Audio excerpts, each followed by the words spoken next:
I am not a historian, but neither are you. So how about we, the people, learn this stuff together?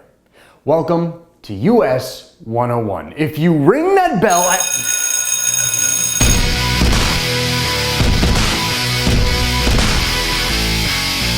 So what the f is the Electoral College? What was that? What just happened? We're bleeping me now? Now suddenly we're a family show, huh? All right. Anyways, seriously though, what the f is the Electoral College? Because ever since the election, it seems as if that's all anyone's been talking about. A lot of people have recently been expressing their dislike for it, especially since, as of this recording, Hillary Clinton has amassed over 1 million more votes than Donald Trump in the popular vote, yet Donald Trump won the presidency due to winning more votes in the Electoral College. But I got a newsflash for you guys, check this out. This isn't the first time that this has happened in a presidential election. This happened in 2000, when Al Gore won the popular vote, but George W. Bush won the Electoral College. In 1888, Benjamin Harrison won the Electoral College, even though his opponent, Grover Cleveland, won more of the popular vote. And then in 1876, Rutherford B. Hayes won the Electoral College, while his opponent, Samuel Tilden, won the popular vote. So 4 times the Electoral College has trumped the vote of the populace. And now that it's happened again and it's become such a topic of discussion, California Senator Barbara Boxer has even gone so far as to introduce a bill on the floor of the Congress to completely abolish the Electoral College. So why do we even have the system in place? Why is it that 538 members of an Electoral College get to decide who runs the country instead of a nationwide popular vote? Here's how it went down. Philadelphia, Philly, the city of brotherly love, 1787. The Constitutional Convention is taking place, and delegates from all 13 colonies, including some of your favorite founding fathers like James Madison, George Washington, Ben Franklin, and Alexander Hamilton. Okay, that was weird. These delegates are working to put together the Constitution of the new nation. And one of the topics of discussion is how to go about electing a president of this new United States. A few plans were suggested. One of them was known as the Virginia Plan, which said that the members of Congress should elect the president. Congress, comprised of delegates from each of the 13 states, would be represented by quotas of contribution or to the number of free inhabitants. Now, the larger states with larger populations preferred this plan, states like Virginia, New York, but the smaller states, led by the state of New Jersey, stood up against this plan and said, what are you, a ass? No, you don't get the f you and your plan, all right? The smaller states should have just as much representation in Congress, you Stugats. I'm paraphrasing there, but that's basically what they said. So the New Jersey plan was presented, which said that each state, regardless of size, regardless of population, should only have 1 vote. After butting heads for a little bit, a committee was formed and determined that a group of electors, based on equal representation from one house, the Senate, and proportional representation, the House of Representatives, would be the ones to determine who would be president. Combining the elements of the New Jersey and the Virginia plans would go on to be known as the Connecticut Compromise, or more famously, the Great Compromise of 1787. Unfortunately, there's also that one part of the compromise known as the 3/5 Compromise. Maybe you've heard of it. You know, it's the one that the delegates put together that claimed that a slave shouldn't equal 1 whole person, they should only equal 3/5 of a person because southern states had more slaves in them and therefore would give them the edge in the House of Representatives. You probably heard of that one, right?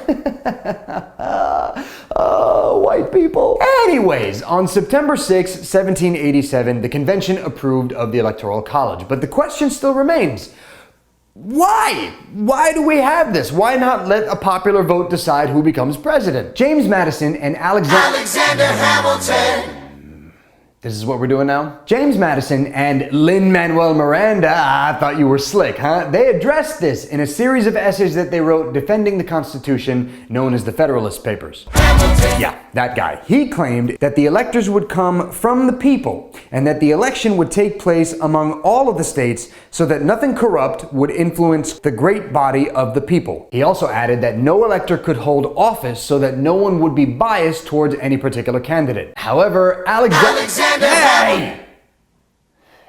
It's getting really annoying. However, Hamilton also claimed that selection of the president should be, quote, made by men most capable of analyzing the qualities adapted to the station of president. So he's basically saying that the common man, aka white guys that didn't own land, women, slaves, Native Americans, these people didn't have the mental capacity to choose who would run the nation. Arrogant bastard, Alexander Hamilton. Talented rapper, but just arrogant as f.